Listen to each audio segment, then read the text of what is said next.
कैलाश से धुआं धुआं है। अरे का हो, काहे मन मार के बैठल बाड़ू? कोनो प्रॉब्लम बा? ए जी एगो बात कही। कहा। बड़ा मन करता देवघर जाए के जी। तब देखी न बाबा कई दिन से सपना में आवतनी आ अपना नगरी में बुलावतनी। सपना तो हम देखते, लेकिन क्या करी, पैसे नहीं खेरे। ए साल रहे दो, पर साल चल जाए, ठीक बा? गाड़ियों खाली नहीं खींचा तो हम अब की बार ना मानो, हम तो जेबे करब। चुप।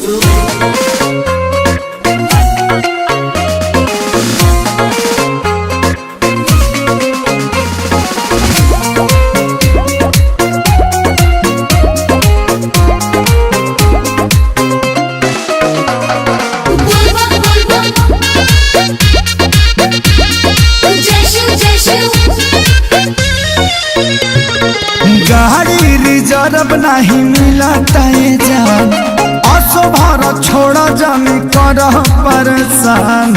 हो हर साल चल जाए, छोड़ दना। हम ना जाए छोड़। अरे गाड़ी रिजर्व नहीं मिलता है जान, असो भर छोड़ा जानी कर परेशान। जाए खातिर देव घर फूलौले बाड़ू लोला, फूलौले बाड़ू लोला।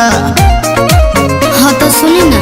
नहीं रास्ता में मांगब कोका कोला, ए राजा बुक कोके होला, चली ना बोलौले बड़ा भोला, चली ना बोलौले बड़ा भोला, चली ना बोलौले बड़ा भोला।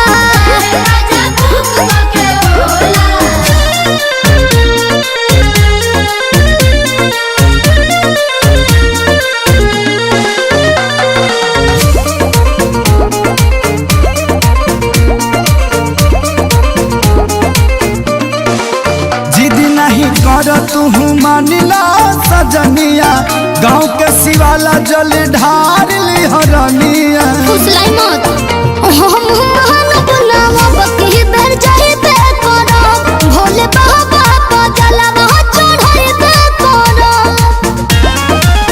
वही साल चली हो कि नाई शंखा पोला, कि नाई शंखा पोला।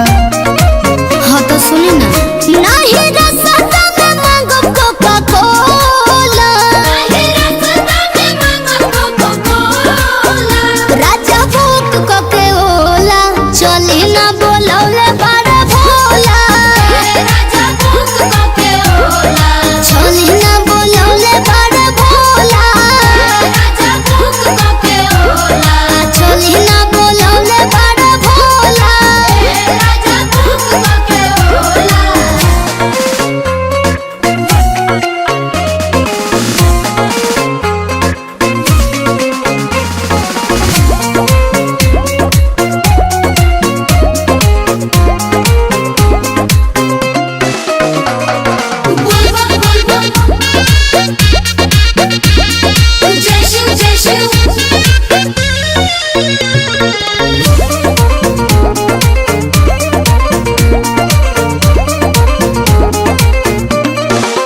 अपना मर्द से करो जानी पंगा, मन बचंगा तो कठौती में गंगा। कहानी मत सुनाई।